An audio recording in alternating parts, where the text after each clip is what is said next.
This is Bad Movies We Love, part of the Shice Podcast Network.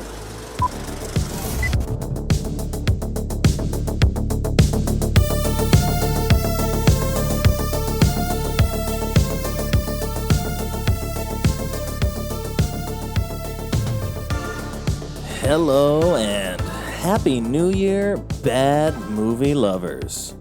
I am your host, Nick Scheist, the master of this stupid stuff! And as you should know by now, if you're listening to this, you are the resistance. But I'm not going to get into all of that today. If you want to support the show, all that information is in the outro and in the show notes, so we're just going to move right along. I did not think that I was going to do another episode this year. I thought that the Mixed Nuts Christmas special was going to be the last one. But as I'm doing some auditing on another film project that I was working on for the Shice.com website, which is my website, by the way. If you haven't checked it out, check out the Shice.com. But in my year-end movie wrap-up that I do for that site, I started to realize that most of the movies that I get to cover on this show are 20, 30, sometimes 40 years old, and the opportunity for me to talk about new bad movies we love are very limited. So I thought that maybe I could do an end-of-year episode where I talk about all of the bad movies that I love from 2023. So that's exactly what we're going to do. And then maybe one day, with a little bit of luck, some of these movies will make it onto an official, fully formed episode of the show. So kick back, relax, and let's take a look at the best bad movies that 2023 has to offer.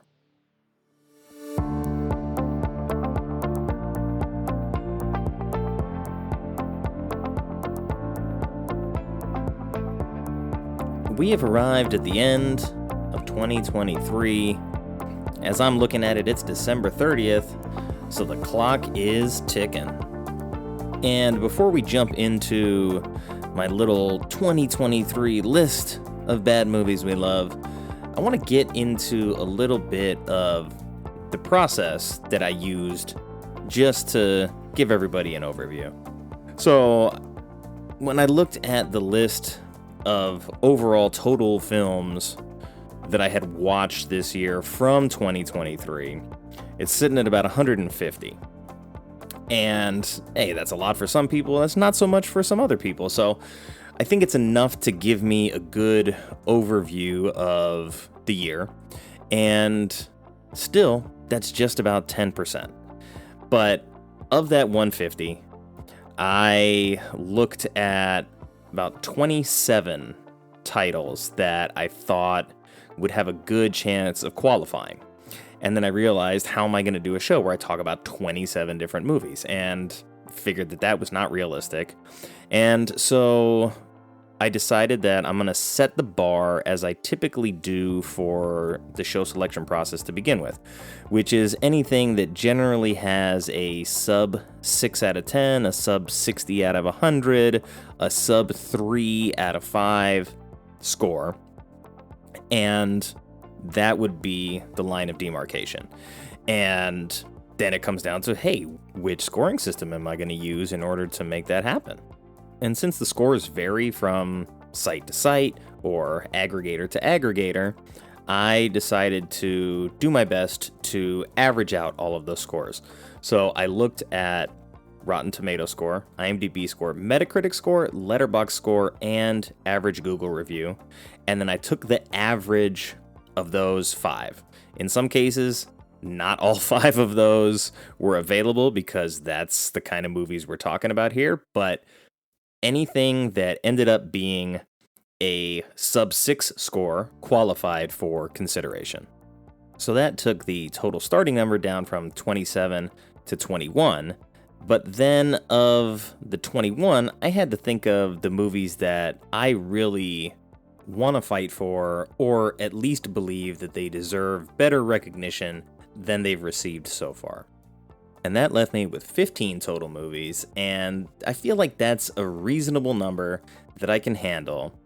But I do have the full list, and I will acknowledge all of the rest of the movies because I still like them. They just weren't movies that I loved in the same way as the 15 that I'm going to talk about here. And I thought to myself, too, of like, how am I going to do this? Do I need to play trailers for these movies like I do typically on the show when we talk about films? But I realized that this is not a visual show.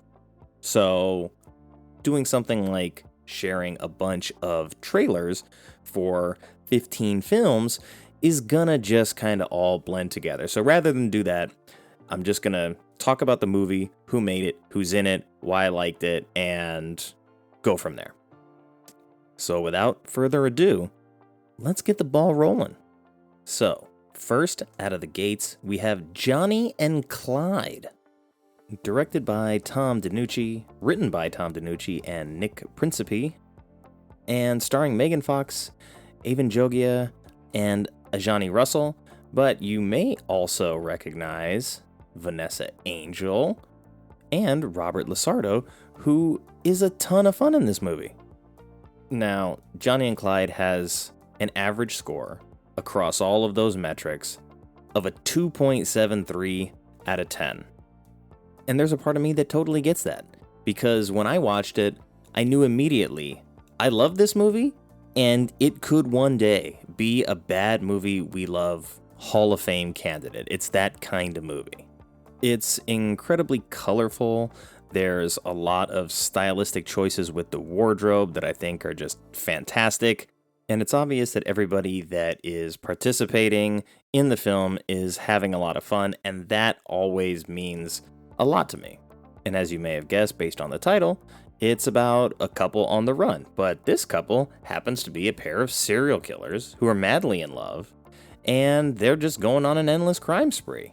And they want to rob a prosperous casino, but that casino happens to be owned by Megan Fox playing a really mean-ass boss bitch. So that's what you're in for with this one. Sexy, violent, colorful, weird, funny, sometimes dumb.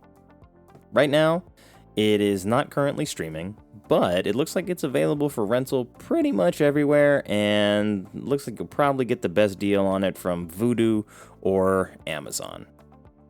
I'm working my way from lowest average score to highest average score, so next up, with an average score of 4.4, which is a huge jump from the number one spot, we've got Paint, written and directed by Britt McAdams, starring Owen Wilson, Elizabeth Henry, Paul Cosapod, and you probably recognize Stephen Root in there as well, and Michaela Watkins. Be warned, this is a Bob Ross spoof, but this is not a Bob Ross biopic. This is the story of a Bob Ross-like character named Carl Nargle, who is Vermont's #1 public television painter. And he's on top of the world in terms of public access cable television, but when a younger, better artist comes along and steals everything that he loves and that he believes that he's entitled to, he's hit in the face with times changing very rapidly. Now, I understand that a lot of people do not like movies that are heavy-handed in their messaging, but this is a comedy, and watching Owen Wilson go through the realization that his time is over, and it's not just because they found somebody who's more entertaining.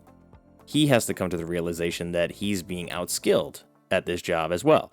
And it's in that process that we get to have a lot of fun as the audience. I saw this one as one of the Regal $5 previews, so I saw it a couple weeks before it came out. Didn't know what to expect, didn't know I was going to see it, but ended up having a lot of fun with it in the end. And I think Owen Wilson's performance alone is worth it, and Michaela Watkins is, of course, great in it as well. So if you have AMC Plus, you can check that out right now, or you can rent it basically everywhere. Up next is another movie that was a Regal $5 preview, and that's Mafia Mama. This one has an average score of 4.6. It was directed by Catherine Hardwicke, written by Amanda Sithers, J. Michael Feldman, Debbie June, and it stars Toni Collette, Monica Bellucci, and Eduardo Scarpetta. And in this film, we get Toni Collette playing the granddaughter of crime boss Don Giuseppe Balbano. And he dies, but his final wish is that his granddaughter comes and takes over the family business. So she moves to Italy, becomes the Don of this crime family, and Monica Bellucci plays her consigliere. And at every turn, she's doing all the things differently than her grandfather did. And of course, it's pissing off everybody within the organization. But this one walks an interesting line between being a sort of hardcore mafia movie that has the violence and all that, and being realistically a more slapstick comedy story. And it's not quite what Mafia was with Jay Moore, but it's a more rated R mafia comedy. For me, it worked really well. My expectations were not super high for it, but Toni Collette is obviously always good. Monica Bellucci is a lot of fun in this, and Eduardo Scarpetta, who plays Fabrizio, really does a fantastic job of being sort of the entitled brat of the mafia family who wants to climb the corporate ladder, so to speak. I almost made the film club watch this for Mafia Month, but I decided to go in a different direction just to avoid the blowback. But in hindsight, I should have pulled the trigger on this, because it turns out that I know some other people in the film club who actually enjoyed this movie too. So there you go. It's currently streaming on Fubo, Paramount Plus, and or Showtime. Next up, we've got God is a Bullet, directed by Nick Cassavetes, written by Nick Cassavetes and Boston Tehran, starring Micah Monroe, Nicola Coster-Waldau, and Carl Glusman, and Jamie Foxx is in this. I don't know why he doesn't get that billing, as is January Jones and Jonathan Tucker. So a lot of familiar faces that if you actually watch the movie, you'll recognize. This movie is brutal and gritty and violent and very stylish as well. You know, I can understand why people didn't really care for this, but at the same time, it does a lot of things that a lot of other movies just aren't doing. And it takes chances, and it has balls, for lack of a better word. But it is the story of I don't know if he's a small town detective, but he's like a sheriff. And his daughter gets kidnapped, and she gets basically indoctrinated into a cult. And he is trying to infiltrate this cult to save his daughter and avenge the murder of his wife, who was killed during the abduction of his daughter. And in the process, he meets Micah Monroe's character, who has escaped the cult and is willing to take a risk to help him get back his daughter. So think of it like Girl with the Dragon Tattoo a little bit, I think would be a good comparison. And I mean, if you like any of those movies, whether the original trilogy or the remake, I think this one falls close enough to where the scores I see for it, here with an average score of a 4.7, I think is just far too low. It's not really streaming anywhere right now unless you have Hoopla, which I do, so maybe I'll watch it again, but it's going to be unlikely as I try to power through some end-of-the-year projects, but it is available for rent seemingly everywhere. In the 5-hole, we got my man Nick Cage in the Western, The Old Way. It has an average score of 4.88 out of 10, directed by Brett Donahue, written by Carl W. Lucas, starring Nicolas Cage, Ryan Kiera Armstrong, and you got Clint Howard, Abraham Ben-Ruby in there, Shiloh Fernandez. You'll see some familiar faces. Now, on the surface, this might just be a revenge western about a gunslinger who retires, then his wife gets killed, and he's forced back into the game, so to speak. But I think really this is more about this man and his daughter than it is about anything else. And particularly sociopathy, as strange as that might sound, there's a lot of focus on not just the relationship between Nick Cage's character and his daughter, but that this thing that's inside of him that made him such a ruthless and successful gunslinger in the past has now been passed down to his daughter, and how he grapples with that in the wake of his wife's death, and how he parents now that he has to be the primary parent. So it's a lot more interesting than just a simple revenge western, which, by the way, I have absolutely no problems with. I love a good revenge western, but I feel like this one is a lot deeper than that. And look, maybe you take a glance at Cage's ridiculous mustache in this movie and you automatically dock it points, but what can I say? I'm a sucker for Cage, and he delivers yet again.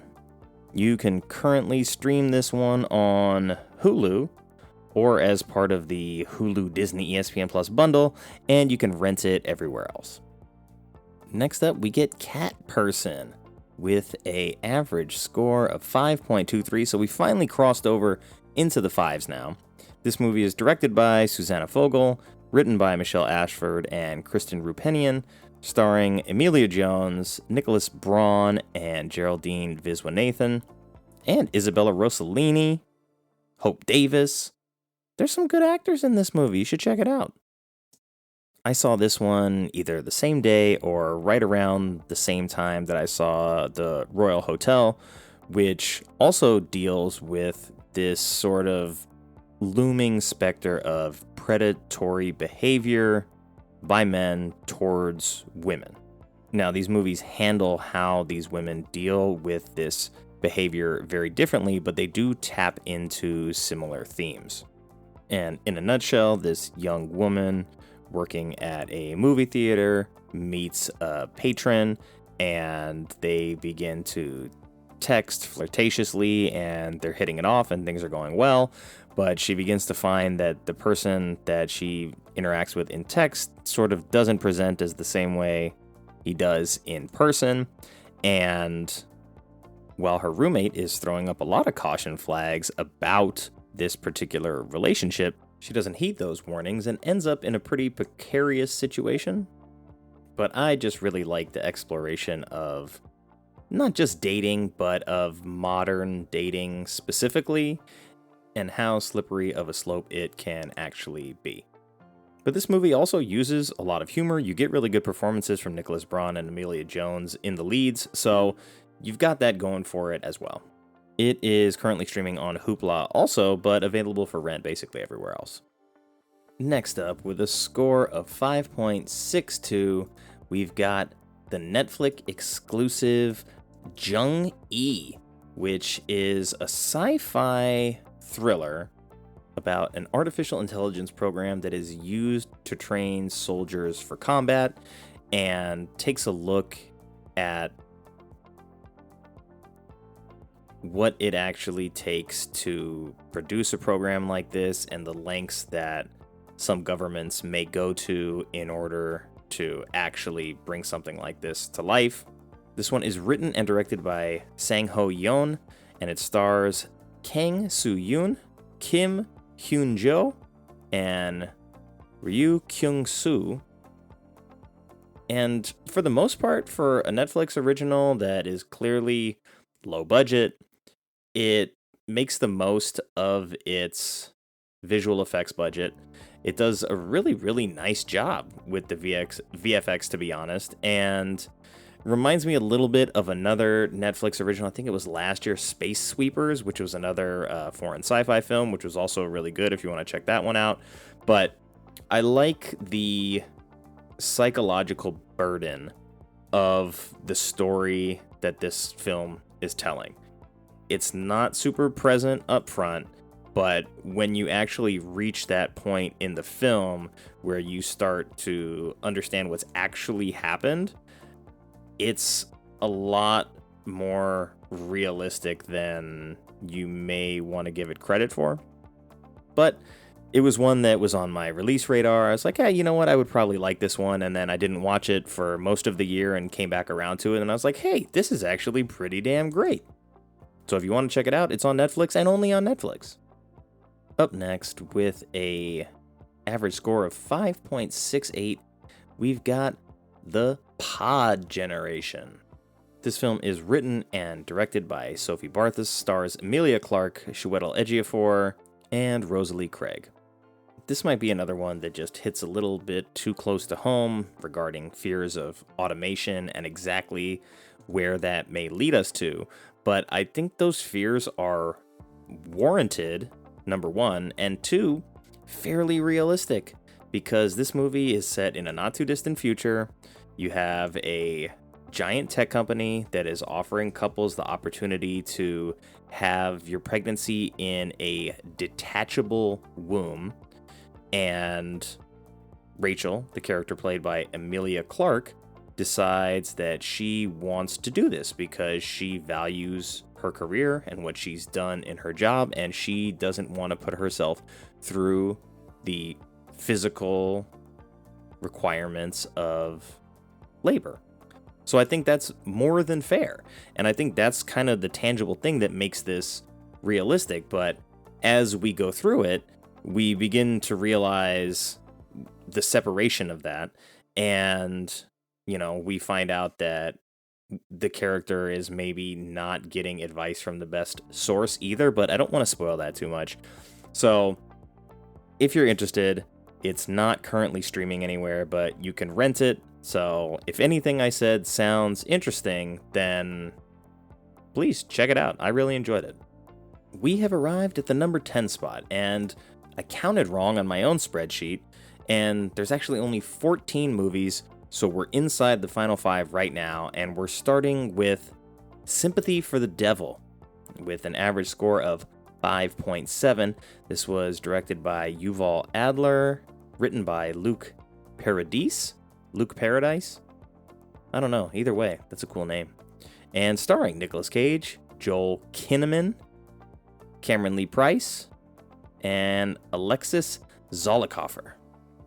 Now, this movie did not end up being the movie that I expected, but that's my fault for putting my own expectations on it.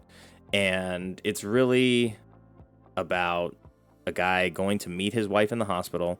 Guy gets into his car with a gun, and they go for a drive, and there is some underlying tension there that is being investigated throughout the course of the film, and it's just totally worth it for Nick Cage being zany as ever. And I think the reason that he's on this list twice is because in a movie like The Old Way, you get to see how measured, how stoic, how just quietly powerful Cage can be as an actor.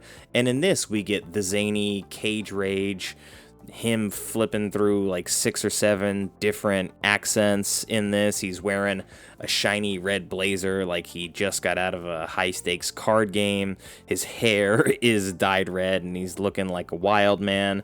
So in that way, it's a total Nick Cage ace performance.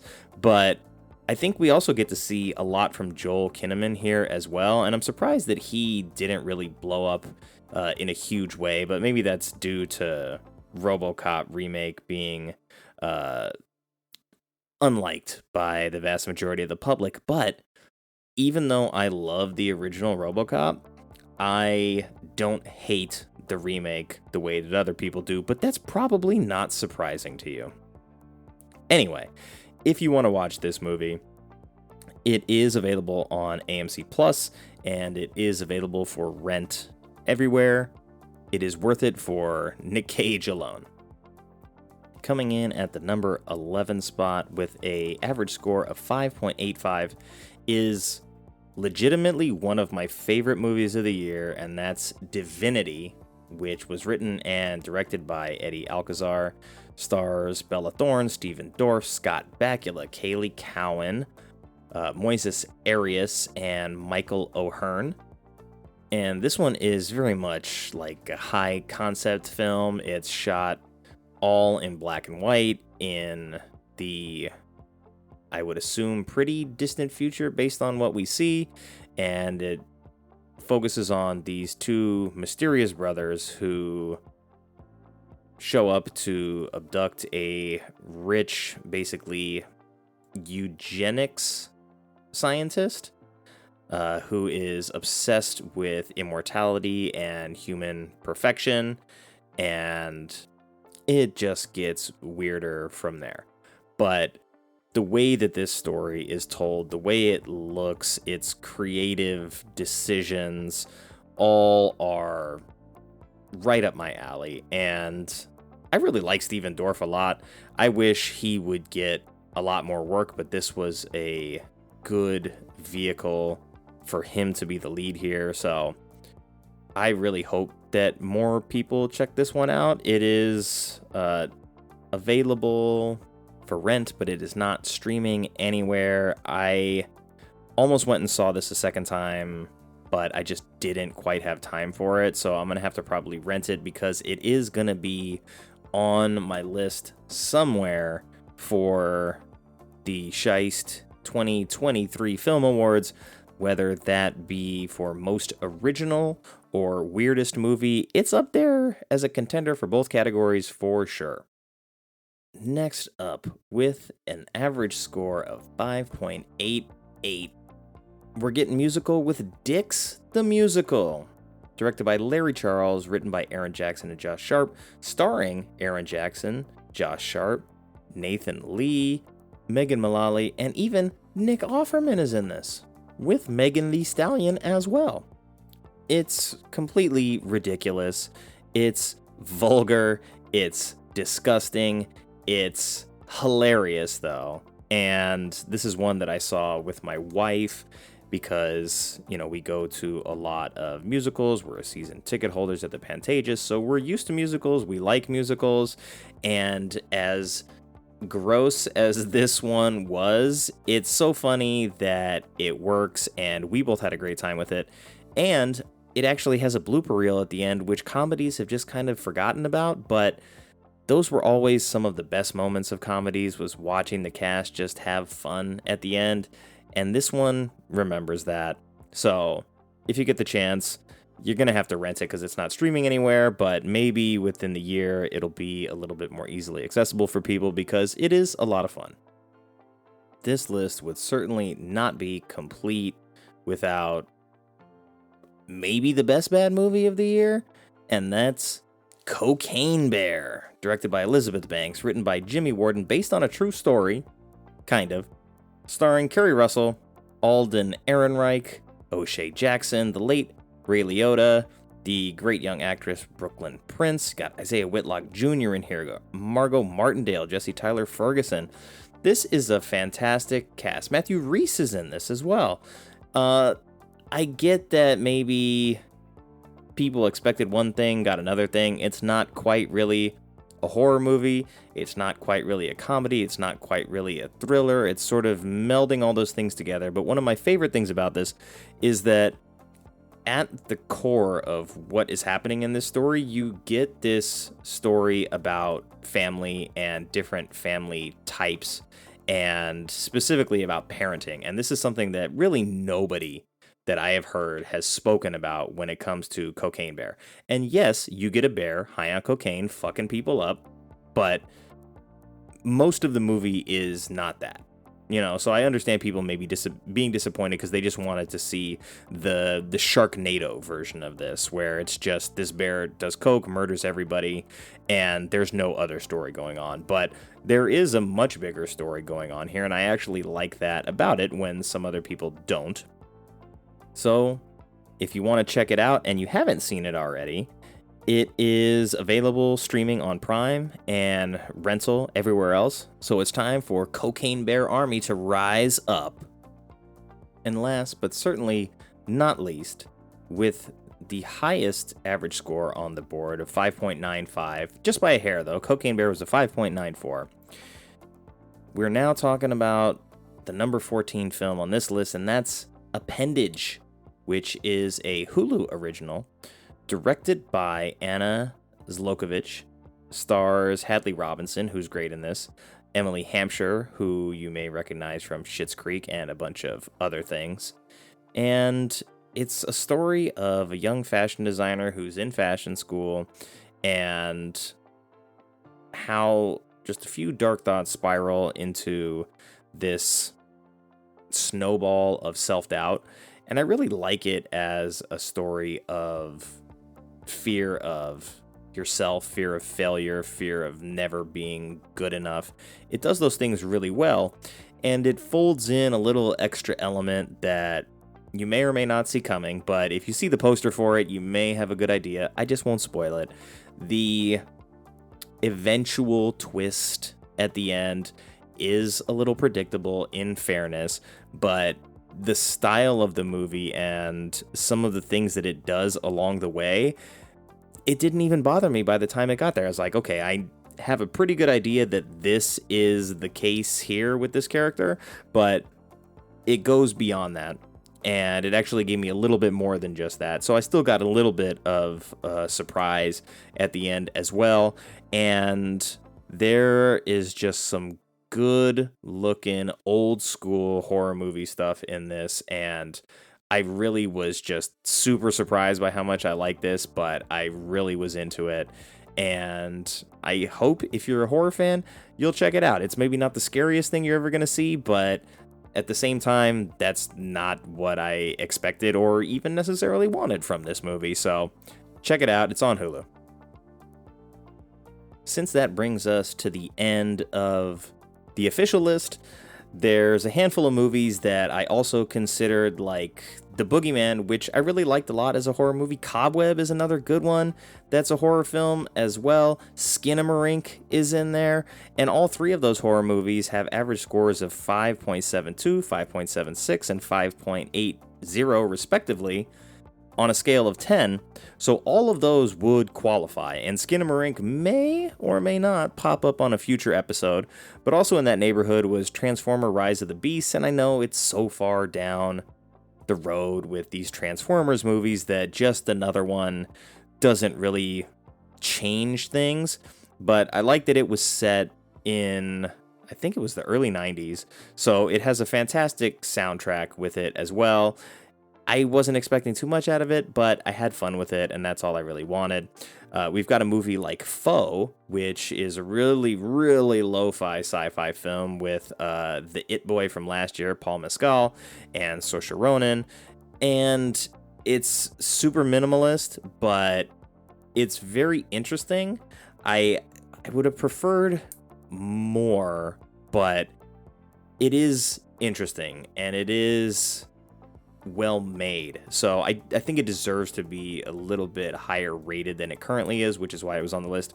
There's another Nick Cage film in The Retirement Plan where he gets to basically do the Liam Neeson thing and just be an old man who has a very particular set of skills, and you don't want to piss him off, and you kidnap the wrong person and he's gonna mess you up kind of thing. And it's a comedy, and Ernie Hudson pops up in it, and it doesn't take itself really seriously, and I enjoy that, but just another opportunity for Nick Cage to show you yet another side of him.